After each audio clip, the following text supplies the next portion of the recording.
Vamos a leer el capítulo 17 de mi novela Xocoyotzin. Soy Carlos Mata. Tu corazón está triste. Por segunda vez habrán de venir los señores. Solo recuerdo a Izcoatl. Por ello, la tristeza invade mi corazón. Es que ya estaba cansado. ¿Venció acaso la fatiga al dueño de la casa, al dador de la vida? Axayácatl. La luz de una fogata lejana apenas daba algo de claridad al rostro de Tlacaelel para que Moctezuma pudiera identificar sus rasgos y sus gestos. Pero ese juego de sombras tan solo acentuaba el aliento maligno que siempre le había parecido que destilaba el aura de ese hombre. ¿Piensas en algo divertido o en alguna travesura, joven príncipe?, preguntó el viejo en un tono no tan severo como para inspirar confianza y entablar plática con el muchacho, que en ese momento parecía estar un tanto asustado. Moctezuma supo que lo había reconocido y que todos sus intentos por evadirlo manteniéndose alejado de las literas de su padre y del Cihuacóatl habían sido inútiles. Esconderse entre los escuincles que acompañaban a las tropas en la operación militar no había surtido el efecto deseado para evitar ser identificado por el viejo sabio fundador y constructor de la grandeza del Tlatocayotl azteca y del culto a Huitzilopochtli. Frente a él estaba el principal enemigo de su dios Quetzalcóatl. Eso era excusa suficiente para aborrecerlo, pero además fue el creador de la falsa religión que había cobrado la vida de su niña amada, lo que hacía que el odio se redoblara. Moctezuma sabía que el momento que tanto había evadido y temido por años había llegado de manera inexorable, la hora de enfrentar a su némesis, a ese ser maligno de mirada torva. Sí, estaba acordándome de cosas divertidas que pasaron cuando jugamos todos los chilpayates en el campo de Tlachtli. Moctezuma contestó con palabras atragantadas. Tarde se dio cuenta de que había sido una mala respuesta. El rostro de Tlacaelel le brilló con una sonrisa maliciosa. No puedo pensar en nada divertido que pueda pasar en el campo del juego sagrado que se supone debe ser usado tan solo por los sacerdotes y jugadores autorizados para esas ceremonias. Pero no te preocupes, estoy enterado de que ustedes, los escuincles pipiltin, abusan de sus privilegios para meterse a jugar ahí y los guardias se hacen de la vista gorda para no meterse en problemas con sus padres. Moctezuma recordó que estaba hablando con la persona equivocada para contarle las travesuras que hacían él y sus amigos en los sitios sagrados del centro ceremonial, cuando las infringían a pesar de saber las reglas estrictas de las ceremonias religiosas de su pueblo, tan solo para agregar más excitación y suspenso a sus aventuras. A propósito de tus compañeros de juego, no he visto a ninguno de tus hermanos por aquí. Moctezuma sintió que su corazón daba tumbos dentro de su pecho, pero había sido aleccionado por su padre y por otros maestros para solventar una situación como esa que sabían que tarde o temprano habría de llegar. También le explicaron que todos ellos eran sospechosos de traición y conspiración en contra del culto de Huitzilopochtli, desde que Axayácatl protegiera a Nezahualpili después de la muerte de Nezahualcóyotl, quien había sido el principal sospechoso de deslealtad hacia Huitzilopochtli hasta el final de su vida. Sabían que algún día Tlacaelel habría de interrogar al chico para encontrar pruebas de dichas sospechas. Por esa razón, había recibido lecciones para que dominara las artes del engaño y la actuación cuando se llegara el momento. En esos entrenamientos Le advirtieron que Tlacaelel siempre estaba alerta, buscando cualquier señal y buscando detractores para su sistema político, religioso, militar, en su idea de controlar por completo la mentalidad de un pueblo tan aguerrido como el mexica. Y le dijeron también que cuando encontraba a los que pudieran ir en contra de su proyecto, usaba su inmenso poder para asegurarse de que ese obstáculo fuera eliminado de manera expedita. Al acordarse de todo eso, el escuincle se repuso para no evidenciar su nerviosismo ante el hombre que parecía calibrar cada uno de sus gestos. No sé por qué no vinieron. A lo mejor tenían algo que hacer en casa, o quizá mi tata no los trajo porque ha notado que en otras guerras les temblaban las piernas o se orinaban en el Maxtlatl. De hecho, lo que me estaba haciendo sonreír cuando usted llegó fue el pensar cómo me habré de burlar de ellos cuando regrese victorioso a casa, tras la campaña contra Malinalco. Qué extraño que no hayan venido, dijo Tlacaelel con lentitud, dándose cuenta de que el mozalbete estaba tratando de llevar la plática a terrenos cómodos para él, con sus comentarios acerca de las cosas triviales, de sus juegos y las burlas contra otros chilpayates, para que ellos no lo comprometieran con sus respuestas. Pero el sabio anciano era experto en desviar pláticas a donde él las quisiese llevar, y aunque en esa ocasión decidió que se iría despacio con el príncipe y se tomaría su tiempo, como si fuera una serpiente que tiene atrapado a un ratoncito para cenar, pero prefiere disfrutar la anticipación. Así saborearía cada respuesta del escuincle y trataría de extraer de cada palabra el mayor daño posible para así confirmar las sospechas que tenía en contra de Axayácatl. Moctezuma supo que tendría que hacer un gran esfuerzo para no caer bajo el influjo de aquella mirada hipnótica que parecía atravesarlo como si fueran un par de lanzas. Así ha pasado en otras guerras. A veces me las he perdido por estar enfermo o por tener otras cosas que hacer, aunque me encanta acompañar a mi tata e ir aprendiendo de lo que voy observando en todas estas expediciones de conquista. Así, cuando tenga la edad para manejar las armas, tendré mucha experiencia y comandaré legiones que conquistarán todo el mundo conocido para subyugarlo al imperio que tú formaste, abuelo. El viejo ladino ya no tuvo duda de que el chiquillo le estaba dando por su lado.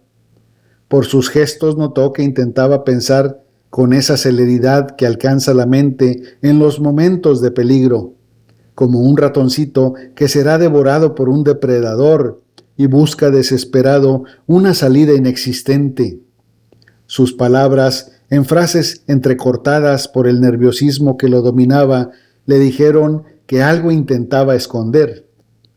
Entonces decidió poner a prueba la inteligencia de ese mozalbete que intentaba engañar a un viejo sabio como él. Se relamió los labios antes de continuar hablando. Te estuve observando cuando me dirigía aquí. Te vi meditando, viendo hacia el firmamento. ¿Qué piensas de la Coyolxauhqui y sus hermanos, los Censon Mimiscoa y los Censon Huitzinahuas, que podemos ver cada noche en el Citlalco acompañándola?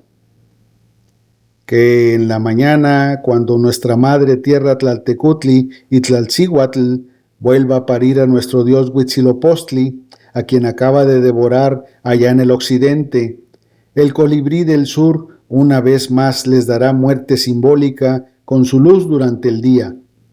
Por cierto, esa es la leyenda religiosa más hermosa que he escuchado.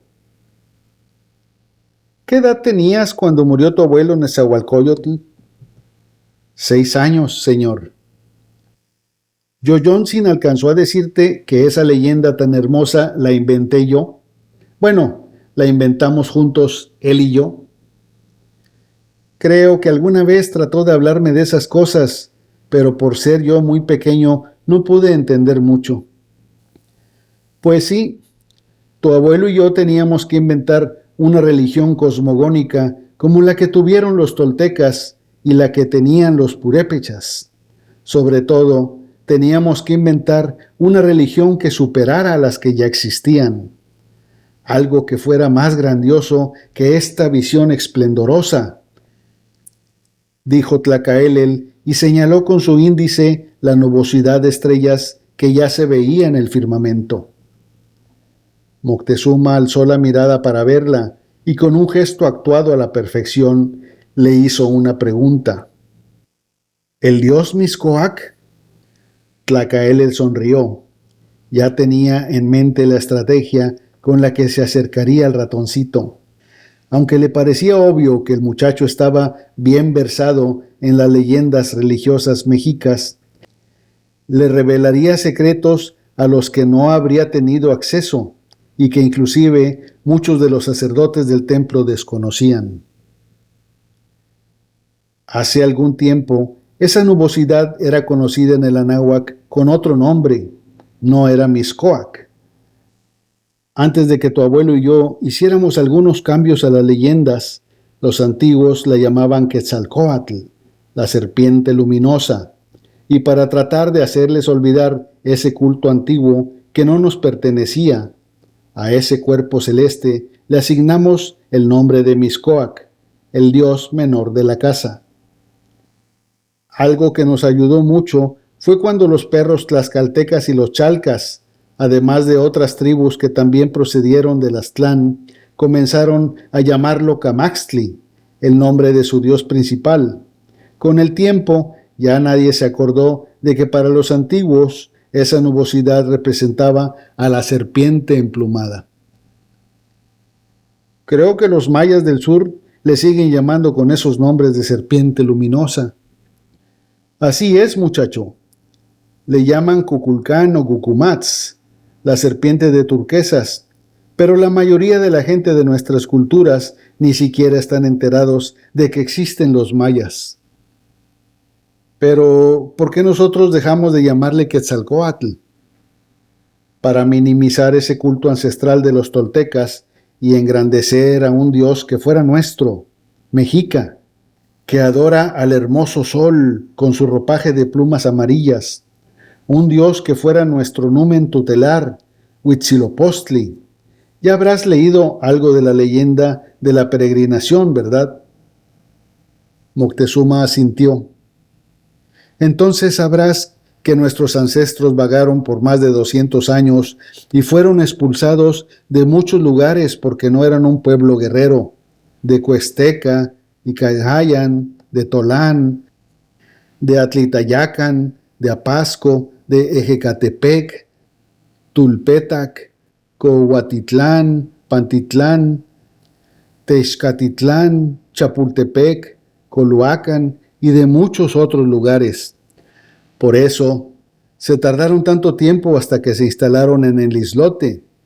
Por eso necesitábamos hacer una buena leyenda de todo eso y encubrir que nuestros ancestros fueron expulsados por ser un grupo pacífico y siempre derrotado que se dejaba correr de todas partes. Había que ocultar que fueron el grupo más cobarde de los 7 que salieron de Aztlán. Para eso tuvimos que cambiar nuestra mentalidad perdedora primero, luego nuestra religión tribal que adoraba a un dios liebre y maguey. Necesitábamos cobrar venganza contra todos esos pueblos que nos menospreciaron. De hecho, esta operación militar contra Malinalco es parte de nuestra evolución y nuestra venganza contra los altépetls que nos despreciaron.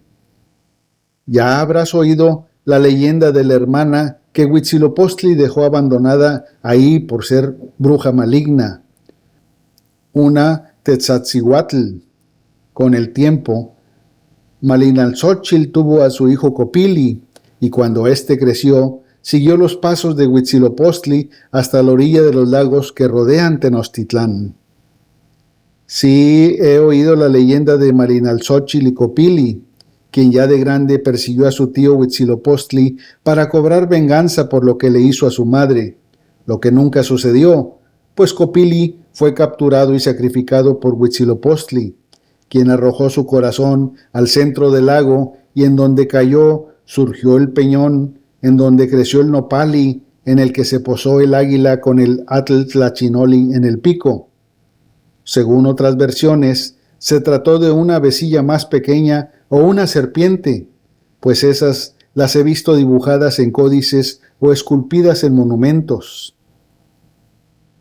Los de la avecilla en el pico son trabajos de artistas que han querido representar la metamorfosis de Huitzilopochtli, quien comenzó siendo un colibrí, pero se convirtió en la imponente águila, el nahual del sol. ¿Y las representaciones de la serpiente devorada por el águila? Esa es la versión que personalmente propuse. Es la que más me gusta, la que aprovecha la leyenda de la fundación de Tenochtitlán para mandar un mensaje al pueblo, de que el nuevo culto a Huitzilopochtli, en su advocación de águila, conlleva la victoria sobre el antiguo culto a la serpiente, Quetzalcóatl. ¿Por qué destruir el antiguo culto de los toltecas? No entiendo. ¿Por qué no evitarse tanto problema y tan solo conservar a ese dios de los toltecas, Quetzalcóatl, como la máxima deidad? Inquirió Moctezuma y apuntó con el dedo hacia arriba. Tlacaelel sonrió para sus adentros, entrecerró los ojos, como si fuera un reptil que ya anticipa el sabor de la presa que está a punto de devorar. Voy a explicarte algo, muchacho, pero espero que lo guardes siempre como un secreto entre tú y yo. Yo me entero de todo lo que sucede en el imperio y así es que me enteraré si me has fallado. No fue fácil crear la Excantlatoloyan. Tenochtitlán fue fundada por Tenoch, pero no sabemos de dónde venimos y quizá nunca sabremos en qué sitio se encuentra el Aztlán. Nuestros ancestros también inventaron muchos mitos en su trayecto a la isla en la que asentaron nuestra ciudad. En ese peregrinar de cientos de años se unieron otomíes, chichimecas, toltecas, yepes, purépechas, matlaltzincas. Cada grupo llegó con sus propios dioses. Los nahualtacas tlaxcaltecas, xochimilcas y chalcas tenían a Camastli. Los otomíes todavía recordaban a Huehueteotl y a Yoshipa. Los yepes y los popolcas adoraban a Sipe. Los chichimecas a Tezcatlipoca. Y nosotros teníamos a un pequeño dios tribal y totémico de quien tomamos nuestro nombre original. Se llamaba Mesitli. Me por Metl, el nombre del maguey, y Sitli por la liebre, lo que en nuestra tribu fue conocida como Mexicatl. Una vez instalados en la isla, se crearon 4 barrios principales y pronto empezaron las divisiones y las peleas entre las diferentes etnias que formaban los Capultin y que querían venerar a sus propios dioses. La prueba más fehaciente de eso fue la escisión que se dio cuando un grupo se separó para irse al norte de la isla a fundar Tlatelolco. Había que unificar a los distintos grupos antes de que empezaran a destruirse entre todos. Nuestra nación ya venía arrastrando esos problemas desde la peregrinación. En el cerro del Coatepetl, en el que ya se habían asentado para vivir y terminar ahí su viaje, volvieron a caer en discordia y volvieron a dividirse. Hubo un enfrentamiento entre 2 facciones, la que pugnaba por aceptar como dios principal a Huitzilopochtli y la que quería volver al pasado y buscar en las antiguas religiones toltecas el culto a la serpiente emplumada. En ese entonces, Huitzilopochtli no era el dios de la guerra. Recuerda que todas las guerras se perdían. Con la separación de los tlatelolcas y la larga cadena de conflictos que provocó que cayéramos en manos de los tepanecas de Azcapotzalco, se decidió que solo con una religión propia, diferente a todas las demás, se podría dar a la nación mexica un sentido unificador y así alcanzar ese poder de organización necesario para no ser vasallos de ninguna nación del mundo. Pero no fue suficiente inventar un renacimiento de Huitzilopochtli en el Coatepetl, destruyendo a la Coyolxauhqui y a los 400 estrellas. Tampoco fue suficiente inventar el mito de los 2 envoltorios sagrados que cargaron los Teomamaque durante la emigración, los cuales habían sido otorgados al pueblo por Huitzilopochtli para así descubrir a qué grupo le tocaba el Chalchivitl y permanecía en Tenochtitlán, y a qué grupo le tocaban los huesos sagrados de Mexi, y por consiguiente fundaría Tlatelolco para así disfrazar una separación que sucedió por motivos religiosos. Contestando a tu pregunta, no podíamos eliminar por completo el culto antiguo a Quetzalcóatl, habiendo tantos vestigios de él por todo el Anáhuac. Por eso lo reduje a ser la Cihuacóatl, el arma serpiente mágica con la que Huitzilopochtli descuartiza a su hermana y mata a los 400 del relato de su nacimiento. Tergiversamos muchos mitos y creamos muchas leyendas para crear un nuevo Quetzalcóatl. De ser un dios principal, lo convertimos en uno de los 4 hermanos, hijos de Ometeotl, poniéndolo en el mismo nivel de importancia de Huitzilopochtli, Tezcatlipoca y Zipetotec. También lo relacionamos con el viento, transformándolo en Echecatl Quetzalcóatl, y también lo hicimos Tlacuache, en el mito del animalito que nos dio el fuego. En otra leyenda, Quetzalcóatl se convirtió en el gemelo de Xolotl, el perro de Mictlantecutli, y mucha gente cree que la destrucción de Teotihuacán se debió a una lucha entre esos gemelos, la cual fue perdida por Quetzalcóatl. Pero no eliminamos todas las cosas del culto antiguo. Por ejemplo, leí en uno de los códices antes de destruirlo que Quetzalcóatl les pidió a sus seguidores comer su cuerpo en forma de tortillas de maíz para honrar su memoria, simbolizando con eso una común unión del hombre con su Dios, o comunión. Esa es la razón por la que nosotros hacemos la figura de Huitzilopochtli con semillas de amaranto y la comemos en pedazos en nuestros rituales. Yo no sabía que Quetzalcóatl les pidió eso a sus seguidores. Nunca había oído eso, abuelo. Bueno, pues ya aprendiste algo nuevo hoy. Por esos motivos, tu abuelo y yo seguimos inventando y agregando mitos para la evolución del culto hasta perfeccionarlo.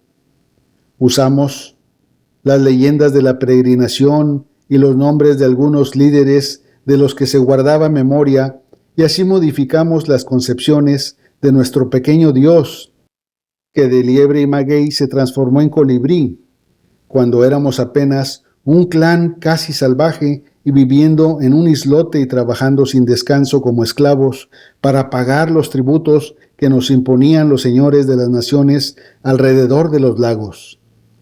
Ellos no tenían problemas en llamarnos mexicas, pues para ellos ese juego de palabras significaba la gente de la mala hierba, y como eso era todo lo que crecía en la isla, además de serpientes y otros bichos, el nombre les pareció perfecto.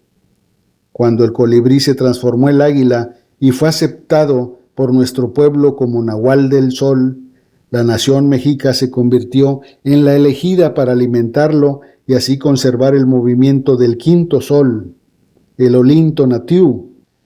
Tú ya conoces el resto de la historia. Sí, sé casi todo lo que pasó después.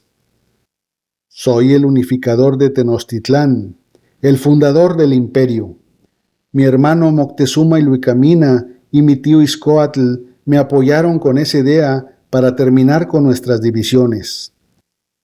Mi primo, tu abuelo, Nezahualcóyotl, se nos unió al proyecto y diseñó toda la narrativa. Después de liberarnos del yugo en que nos tuvieron los guerreros hormiga de Azcapotzalco, que duró poco más de 100 años, no podíamos permitir más divisiones que abrieran la puerta a otras provincias mejor organizadas a tratar de subyugarnos de nuevo.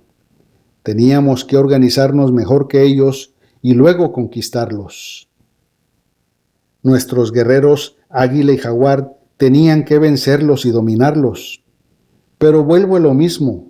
Cuando nuestra historia empezó, nuestro pueblo no era guerrero. Yo lo tuve que convertir en eso, en un pueblo vencedor. Para hacer eso, pasaron muchas cosas, creamos muchos mitos. Ese fue el motivo por el que se resquebrajó el árbol sagrado y nuestra religión se hizo cosmogónica y nos separamos de las otras tribus. Por eso nació un quinto sol, el sol del movimiento, que dejó en el olvido a los 4 soles de los toltecas. A este Nahui Olin hay que alimentarlo con corazones y con sangre para que nunca se detenga, ya que si se detuviera, se destruiría el mundo. Los mexicas nos convertimos en el pueblo elegido por el sol para ver que eso nunca suceda. Por eso ha muerto mucha gente. Para llegarnos el poder, mi tío Ixcoatl y yo matamos a mi hermano Chimalpopoca, y así detonamos la guerra contra Maxtla y pudimos liberarnos del yugo de Azcapotzalco. Antes de eso, también matamos al bebé de Huitzihuitl y a su esposa Ayaucíhuatl, la hija de Tezosomoc, para enemistarlo y enfrentarlo con el tirano Maxtla, aunque Huitzihuitl no tuvo los arrestos para hacerlo. Fue todo un largo proceso, muchacho. Hubo que cambiar nuestra forma de vida y basarla en el Nican Ascan, es decir, el aquí y el ahora, que comprende la idea de que vivimos para matar y al morir nosotros alimentamos a la tierra, Tlaltecutli. Para completar todo eso, creamos un paraíso tan hermoso para el guerrero que muere en batalla al servicio de Huitzilopochtli, el Tlalocan. También creamos un Mictlán, en el que hay que penar por 4 años acompañado de un perro Xoloitzcuintli para pasar por los 9 círculos y llegar al descanso eterno para los que mueren de otra forma. Por esa razón, todos prefieren morir en la guerra para evitarse los problemas y las penalidades del Mictlán. Creo que empiezo a entender. El culto a Quetzalcóatl de los toltecas era bueno, pero no nos llevaría a ningún lado. Condujo a los toltecas a la ruina, ya que ese culto a un Dios bueno y amoroso acarrea la semilla de su propia destrucción. La prueba se dio cuando llegaron los chichimecas a convivir con ellos y les impusieron su culto a Tezcatlipoca, cosa que a la postre fue su debacle. Necesitábamos que nuestra gente siguiera los pasos y adoptara los dioses de los vencedores, los chichimecas, y olvidara a los dioses de los perdedores, los toltecas. Por eso vimos que necesitábamos algo diferente, algo que nos infundiera el espíritu guerrero que requeríamos para vengarnos de los que nos despreciaron y someterlos a nuestra supremacía. Había que hacer una gran reforma cívica, cultural, religiosa, histórica, social y política. Nuestros exploradores encontraron el símbolo que nos dejaron los chichimecas, el de los vencedores en Tolanteotihuacán, el disco de la muerte, la antítesis del quincunce. Moctezuma recordó la pieza a la que se refería Tlacaelel, ya que había visto varias de ellas en sus expediciones a la ciudad de los dioses. El disco de la muerte era una pieza circular de pizarra que tenía en su centro un rostro humano descarnado de ojos malévolos, con la lengua que emerge de su boca sonriente, y estaba rodeado de un halo solar. Ese fue interpretado como el símbolo de la victoria de los chichimecas sobre los toltecas, adoradores de Quetzalcóatl. Ese era el símbolo que debíamos de seguir, el símbolo antagónico del quincunce, el de los guerreros triunfadores, el que contenía la muerte sonriente porque está rodeado por el sol. Fue como si nos hubieran dejado una señal del camino que debíamos de seguir. A Huitzilopochtli se le dieron connotaciones solares y a Quetzalcóatl se le relacionó con nuestro planeta vecino, Tlahuizcantecutli, y se convirtió en el señor de la estrella del alba, en vez de la serpiente luminosa, pues a ésta se le vinculó con el dios menor de la casa, Mixcoatl. ¿Puedes ver la genialidad? Moctezuma asintió. Tlacaelel se dio cuenta de que no sabía ni por qué se había abierto demasiado en sus explicaciones y revelaciones de secretos, con lo que se había alejado de su objetivo cuando empezó la conversación: devorar al ratoncito. Por un momento se preguntó si lo hizo por distracción o acaso fue porque el muchacho taimado estaba manejando la charla hacia los terrenos que él quería para alejarse de situaciones comprometedoras. Espero que te haya quedado claro, hijo, que yo soy el reformador y fundador del Imperio Azteca. ¿Por eso quemaste los códices antiguos? Lo sorpresivo de la pregunta hizo alzar hasta medio frontispicio las cejas del viejo Cihuacóatl. Muy pocas personas supieron de la quema de los códices antiguos que narraban la historia de la náhuatl hasta antes del reinado de Ixcóatl. El viejo sabio pensó que se equivocó en su percepción anterior y tuvo la certeza de que el ratoncito estaba acorralado e iba a ser devorado esta noche. La serpiente se acomodó para el salto, en caso de que el ratoncito decidiera correr. En su imaginación, Tlacaelel pudo ver cómo su cuerpo de serpiente movía la cola para rodear y cerrarse sobre su bocado para prevenir que se le escapara. ¿Quién te dijo de la quema de códices? ¿Tu padre? ¿Tu abuelo, Yoyontzin? Hace mucho tiempo lo oí. No estoy seguro quién me lo contó. Quizá fue mi padre, pero lo más seguro es que lo oí de mi abuelo. Muy poca gente estuvo enterada de eso. Inclusive, muchos de los sacerdotes del templo desconocen esos hechos que sucedieron porque había que borrar toda esa historia de fracasos en la que todos los pueblos humillaban a nuestros abuelos. Eso fue apenas el principio. Después empezamos a escribir nuestra nueva historia derrotando por venganza a todos esos altépetls. Malinalco es una de esas naciones y por eso van a pagar el habernos expulsado. En 2 o 3 días vamos a arrasarlos. Esos son planes para la expansión del imperio que ya prácticamente es invencible. Pero es igualmente importante ver hacia su interior para detectar posibles fallas que le pudieran hacer más daño que cualquier ataque de provincias enemigas. Por ejemplo, la traición de los que creemos nuestros amigos. Moctezuma hizo un gesto confundido para darle a entender que no comprendía sus palabras. Tlacaelel tuvo que reprimir una sonrisa.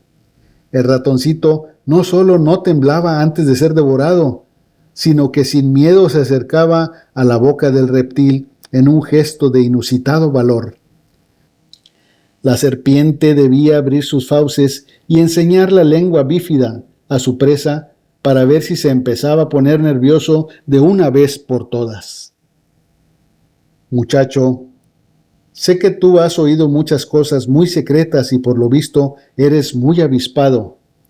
¿Habrás alguna vez escuchado algo sobre un grupo secreto que todavía es seguidor de Quetzalcóatl y que conspira para traer de regreso ese viejo culto? No, abuelo, nunca he oído algo así.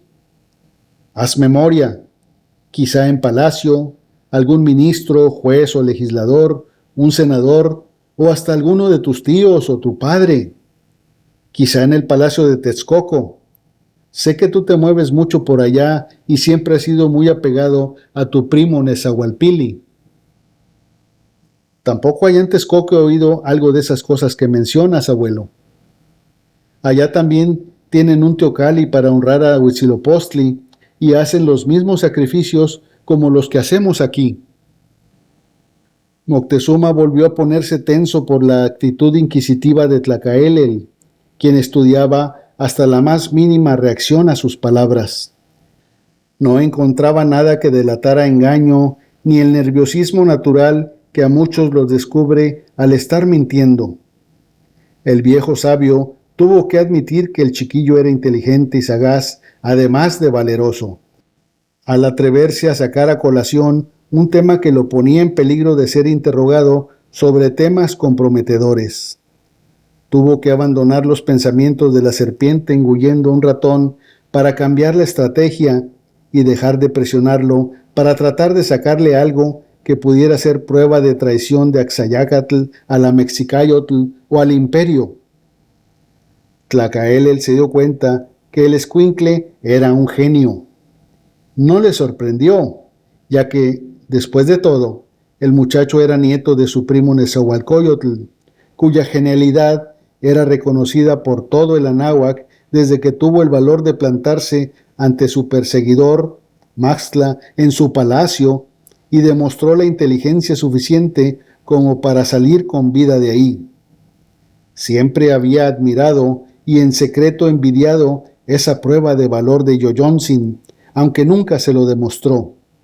Pero esa noche supo que en la lista que había formulado de los candidatos a Tlatoani del Imperio Azteca, tendría que colocar entre los primeros aspirantes a ese chilpayate de escasos 10 u 11 años como uno de sus favoritos, en caso de corroborar que compaginaba con sus ideales y estaba de su lado en cuanto a su proyecto de nación. Si algún día escucharas algo así, ¿me lo dirías antes que a nadie? ¿Me estás proponiendo que sea algo así como un espía, abuelo? Me encantaría hacer tus oídos dentro del palacio.